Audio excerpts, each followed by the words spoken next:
La maîtrise des phénomènes d'allélopathie est une piste prometteuse pour le contrôle des adventices.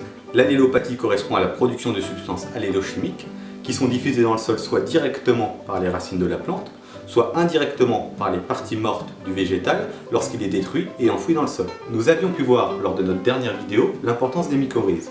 Il a été démontré que ces champignons facilitent le transfert des substances allélochimiques dans le sol et donc leur efficacité sur les adventices. C'est la Minute Agro.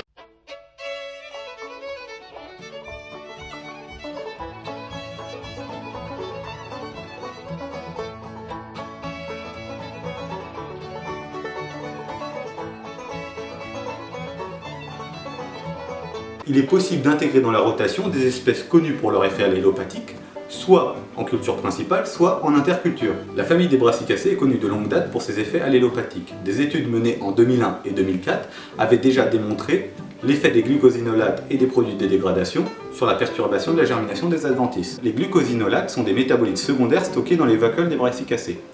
Lorsque la plante est stressée, ces glucosinolates sont libérés depuis la vacuole vers le cytoplasme de la cellule. Ils sont alors transformés en de nombreuses substances actives, dont les ITC, qui sont transportés vers le milieu extérieur par des transports membranaires. Les ITC sont des composés qui ont un effet herbicide et insecticide. Néanmoins, ces composés sont très volatiles. Il est donc nécessaire, pour utiliser leurs propriétés, d'enfouir les résidus de brassicacées dans le sol dès leur destruction.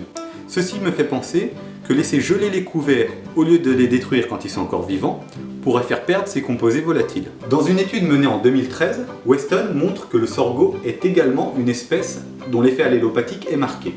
Cependant, cet effet allélopathique peut varier en fonction de la variété de sorgho utilisée, des conditions environnementales et du stade de la plante. Il n'est donc pas idiot de penser que d'autres plantes peuvent avoir une variation de leur effet allélopathique en fonction des conditions environnementales. Pour revenir au sorgho, la substance majeure responsable de l'effet allélopathique de la culture est la sorgholéone. Cette substance est exudée par les racines de la culture lorsqu'elle est encore vivante. Les exudats racinaires sont des molécules solubles libérées dans le sol, dans la rhizosphère, autrement dit dans la zone de sol proche des racines. Ces exudats racinaires permettent d'attirer certaines bactéries ou champignons favorables au développement de la plante, comme les rhizobiomes ou les mycorhizes.